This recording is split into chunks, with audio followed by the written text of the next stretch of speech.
O trabalhador brasileiro.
Portugal foi pioneiro na expansão marítima por várias razões. Uma, de ordem interna, foi o fato de que muito cedo Portugal se transformou numa monarquia centralizada. E a coroa portuguesa teve recursos suficientes para empreender uma grande aventura em busca de novas terras. Mas isso é apenas uma história, existem outras razões. Portugal aprendeu com os genoveses da Itália as técnicas de navegação, andando pelo mar Mediterrâneo.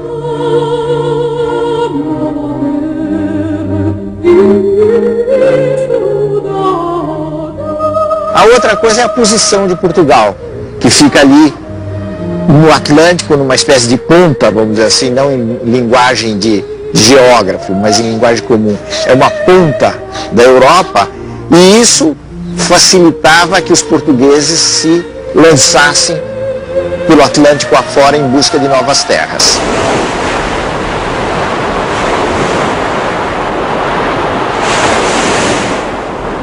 As armas e os barões assinalados que da ocidental praia lusitana, por mares nunca dantes navegados, passaram ainda além da Taprobana, e em perigos e guerras esforçados, mais do que prometia a força humana, e entre gente remota edificar um novo reino, que tanto sublimaram.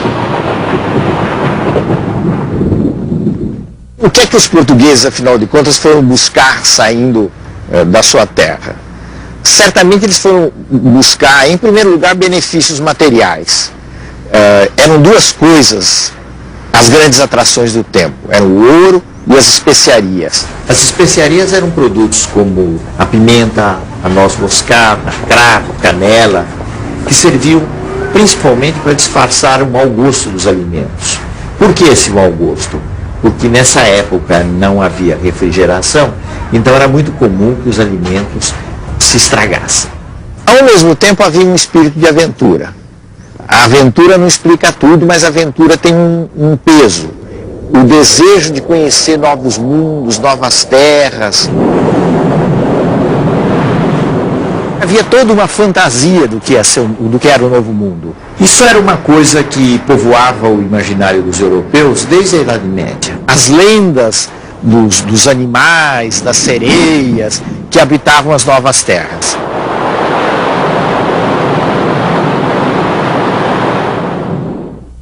As expedições portuguesas pelo mar eram expedições muito avançadas tecnicamente para as condições da época.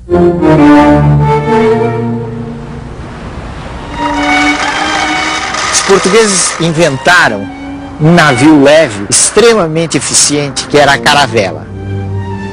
Foi com a caravela, numa grande expedição, que o famoso Pedro Álvares Cabral acabou avistando a terra brasílica nas costas da Bahia.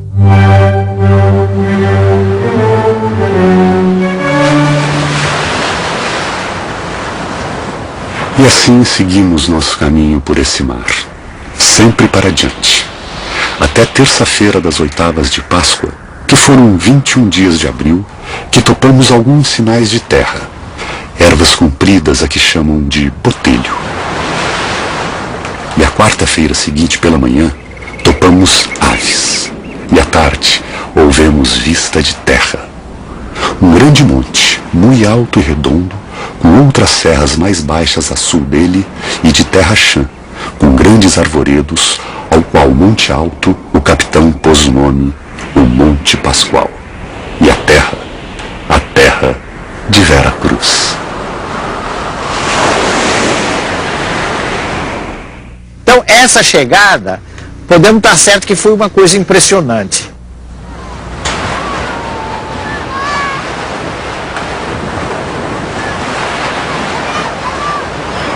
Era um mundo fantástico que se abriu aos olhos dos portugueses. E tem um reverso ainda mais complicado dessa história. É saber como é que os indígenas, que afinal de contas eram os habitantes, os donos da terra, viram aquelas figuras que vinham de longe, vestidas de uma maneira estranhíssima. Para que toda aquela roupa, né, num clima tropical? Naturalmente, o clero estava interessado imediatamente na catequese, em levantar a cruz. Outros devem ter ficado maravilhados com a figura das Índias.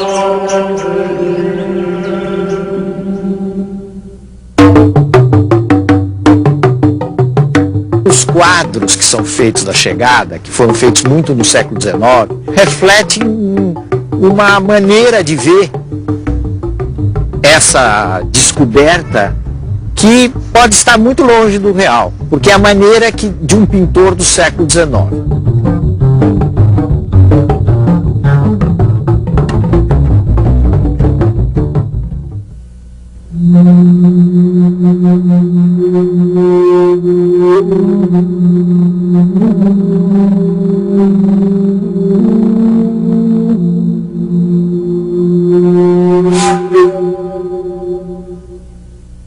Hoje em dia, a gente evita falar na palavra descobrimento do Brasil. Há quem até, para encontrar uma saída, use uma palavra meio esquisita, o achamento do Brasil. Mas o Brasil não foi nem descoberto nem achado.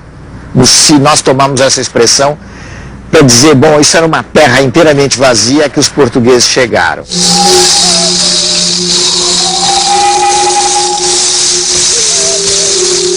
Na realidade, essa era uma terra ocupada, e era ocupada pelos índios. A história do relacionamento entre índios e portugueses é uma história trágica. Os índios foram expulsos das terras que ocupavam, foram escravizados nos primeiros tempos da colônia e milhares deles morreram vítimas de doenças trazidas pelos portugueses.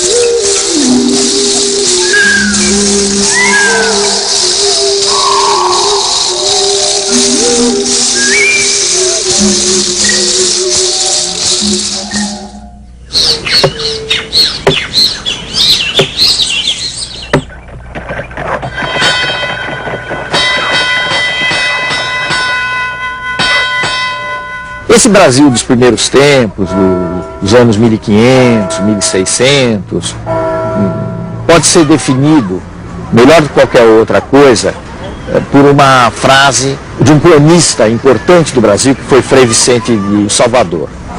Frei Vicente de Salvador dizia que os portugueses, a princípio, se arrastavam pela praia como caranguejos. O que quer dizer isso? Que eles conseguiam ficar apenas na praia, quer dizer, ficavam apenas no litoral. E muito concentrados no litoral do Nordeste. Eles estavam muito preocupados e muito interessados no comércio com a Índia. E eles pensaram no Brasil como uma espécie de ponto de parada na rota para as Índias. A primeira forma de governo do Brasil colônia foi o sistema de capitanias hereditárias. As capitanias em geral fracassaram, com exceção de São Vicente e Pernambuco. Diante do fracasso, então, Portugal estabeleceu um sistema centralizado de governo, que foi o governo geral.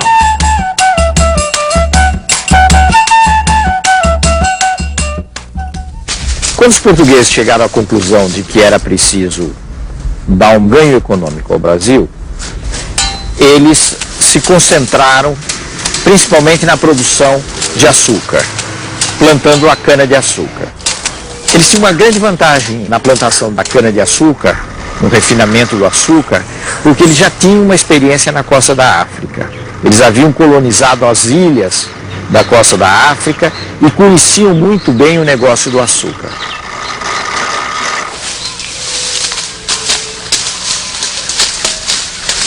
Só que para tocar uma grande fazenda de cana, eles necessitavam de braços.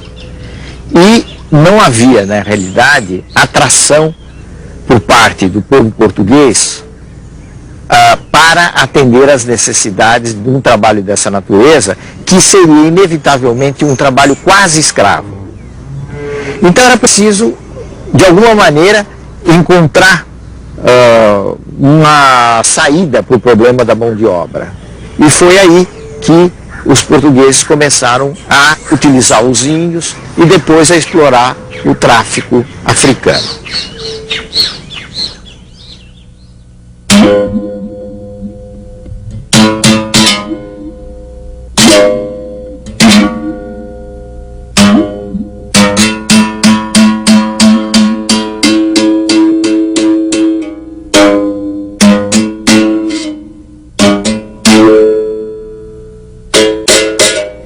Os escravos vieram em condições muito penosas para o Brasil. Morria muita gente na travessia da costa da África para o Brasil.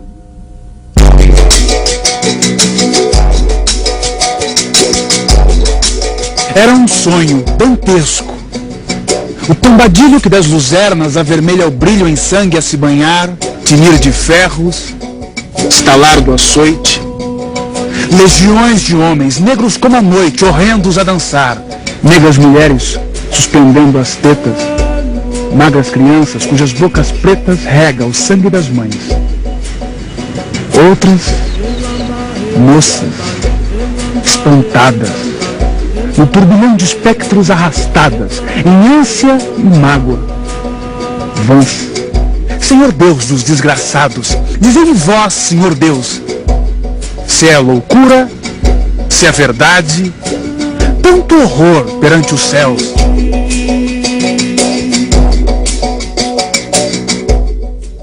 Chegando aqui, eles, em geral, ficavam muito perdidos do ponto de vista da sua organização, nos primeiros tempos, porque eles vinham de várias regiões da África, eles muitas vezes não se conheciam, e isso era incentivado pelos senhores que não queriam que os escravos tivessem algum grau de organização.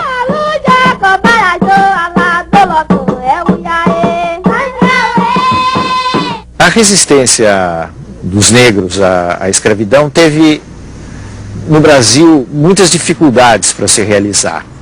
A extensão do país, a diversidade dos grupos, mas ela acabou existindo. Só que nunca houve nada no Brasil, não só no Brasil como em outras colônias, que fosse semelhante a uma grande insurreição, como aconteceu no Haiti em fins do século XVIII. Mas as resistências existiram e a forma mais conhecida da resistência é a forma do quilombo. É uma organização de negros fugidos, mas se sabe hoje que não só de negros fugidos, havia gente que se juntava aos negros e tinha uma forma de vida própria.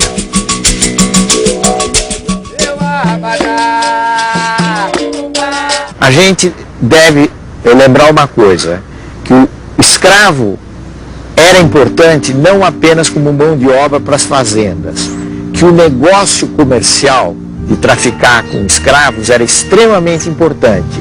E em certos períodos da história brasileira, muitas riquezas foram geradas simplesmente no comércio de escravos e não na produção baseada no trabalho escravo.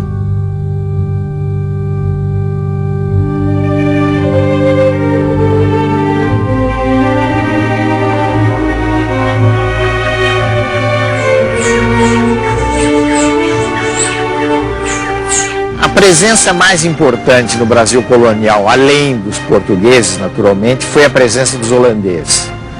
Os holandeses, em primeiro lugar, vieram para a Bahia, ocuparam Salvador, foram obrigados a se retirar e fizeram uma segunda invasão permanecendo aí já há muito mais tempo em Pernambuco. O que é que os holandeses vieram buscar no Brasil? Vieram realmente tentar uma colonização, ganhar postos no Brasil e, ao mesmo tempo, vieram fazer uma coisa muito importante, que tem a ver com a costa da África. Vieram controlar ou tentar controlar o comércio de escravos, tanto assim que ao mesmo tempo em que eles ocuparam o posto no Nordeste, ocuparam Pernambuco, eles avançaram sobre a costa ocidental da África. Os holandeses foram guerreados, naturalmente, por Portugal, mas também pelos colonos que aqui estavam, pelos índios, pelos negros e até quem diga com algum exagero que o sentimento de brasilidade começou na luta contra os holandeses no Brasil. Eles acabaram sendo militarmente derrotados, foram expulsos e se retiraram.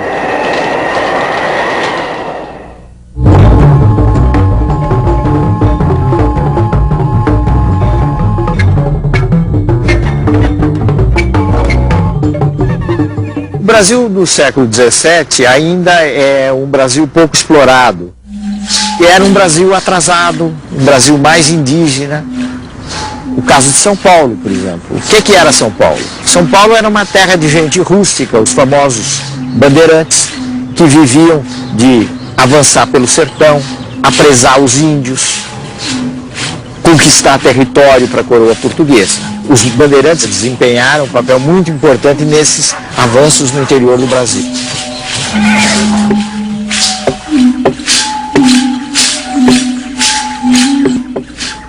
Do ponto de vista da formação desse povo brasileiro, entrou uma grande miscigenação, quer dizer, falando menos difícil, um grande cruzamento de raças. Branco, índio, negro.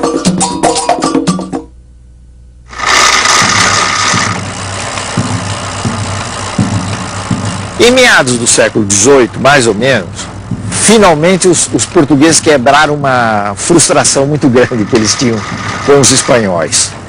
Porque os espanhóis, nas conquistas deles na América, desde o México até o vice-reinado do Peru, tinham encontrado quantidades enormes de ouro e prata. E os portugueses andavam em busca dos metais preciosos e realmente não encontravam.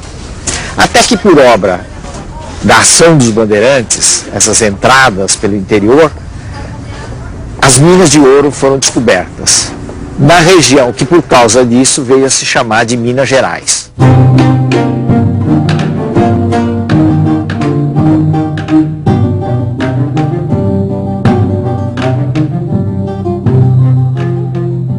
Do ponto de vista da sociedade, nós temos a primeira experiência de grande imigração branca para o Brasil. Quer dizer, os portugueses não se interessaram pelo açúcar, muito menos por entrar pelo sertão adentro, né? Mas quando se soube que havia ouro no Brasil, metais preciosos no Brasil, diamantes no Brasil, houve uma imensa corrida em busca do ouro para o Brasil de imigrantes vindos de Portugal. Deixai que eu goze essas luzes, ai, meu amor, não me golpeis. Não me golpeis. E de chegar aos incêndios, ai, me toque, vai nos viver. Nos últimos anos do século XVIII começaram a surgir uma série de movimentos contra a dominação portuguesa. Dizer que eram movimentos de independência talvez seja um pouco exagerado. Desses movimentos, apesar de haver outros muito mais populares do que a Inconfidência Mineira, a Inconfidência foi a mais importante, foi a que teve a maior repercussão. Basta ver a atitude que a coroa teve. A coroa montou um grande processo, condenou várias pessoas à morte e, no fim, acabou fazendo uma encenação espetacular com o enforcamento de Tiradentes.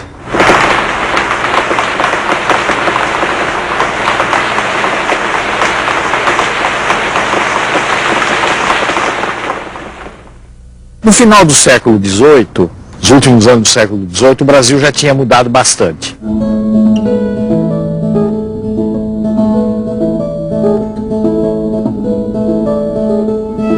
A gente já pode dizer que os portugueses não se arrastavam pela costa como caranguejo. Já tinham avançado para colonizar o país. Não era ainda o Brasil de hoje, mas era alguma coisa que, na sua fisionomia de território, se aproximava do Brasil de hoje.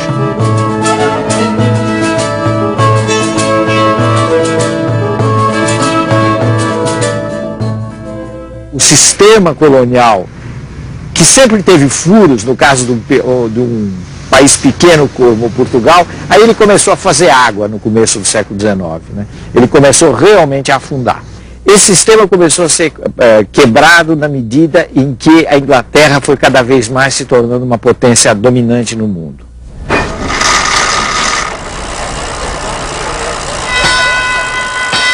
Os ingleses começaram a se desinteressar do tráfico de escravos, não é porque eles tinham razões humanitárias, de repente, para acabar com o tráfico de escravos, mas porque a mão de obra livre começou a tornar mais interessante, livre entre aspas, porque as pessoas eram bastante exploradas, mas de qualquer forma já não tinham mais a condição de escravos.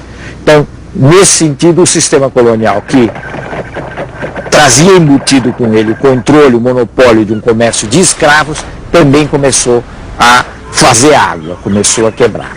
E começaram a entrar as ideias de liberdade de comércio, de liberdade de expressão, de abertura de todos os portos, de todos os polos do mundo.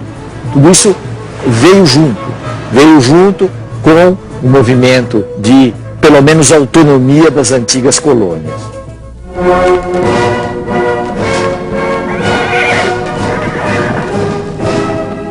Portugal estava acossado pelos franceses, por Napoleão, sob a ameaça de invasão do território. Então, Dom João vem para o Brasil com a corte portuguesa no começo do século XIX.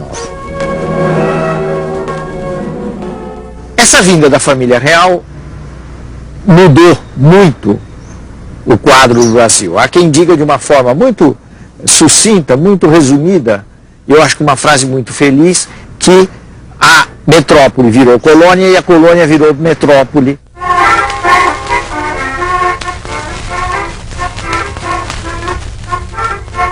Houve uma transformação no plano da arquitetura, da habitação, no plano dos costumes, enfim, uma série de coisas, na vinda de pintores que vieram embelezar a corte.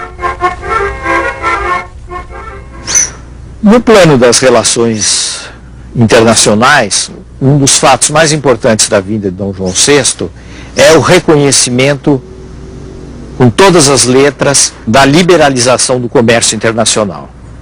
Quer dizer, o Brasil tinha os seus portos abertos às nações amigas, e a gente deve pôr isso entre aspas, porque as nações amigas, nesse caso, era uma expressão que significava basicamente a Inglaterra. Quer dizer, a partir daí a Inglaterra pôde ter um acesso direto aos portos brasileiros, ao comércio com o Brasil, coisa que já existia, mas de uma forma indireta.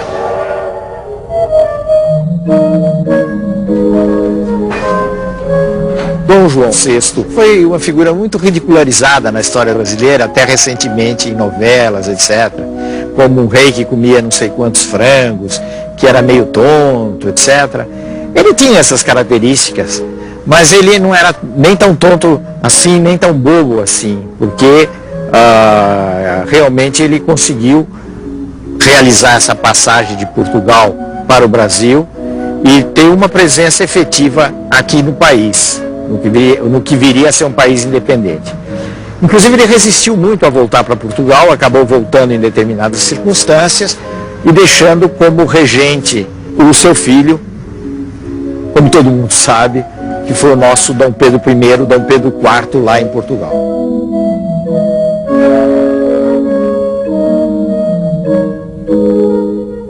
Esse fato da presença de Dom Pedro e também as pressões das elites do Rio de Janeiro, sobretudo, acabaram levando a uma situação de progressivo atrito com as cortes portuguesas, situação que acabou concluindo com o famoso ato que é muito discutido, muito comentado, foi objeto de quadros históricos, que foi a independência do Brasil, aqui em São Paulo, na colina do Ipiranga.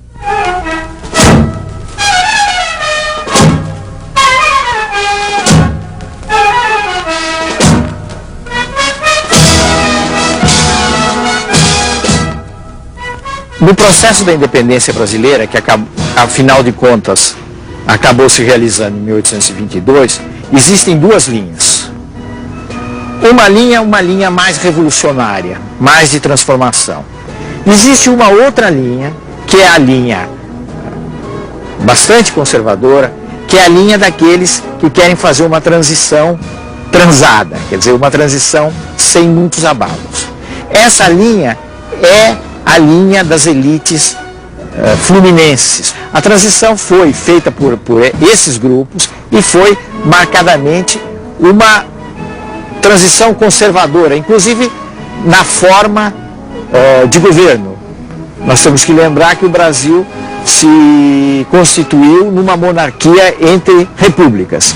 Todos os outros países da América Latina se tornaram repúblicas, mas no Brasil houve uma continuidade monárquica.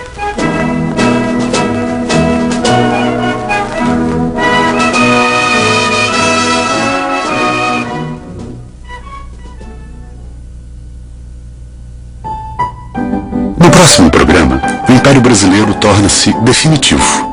O longo reinado de Dom Pedro II, o sucesso do café, o começo da indústria e, ainda assim, a demora em pôr fim à escravidão.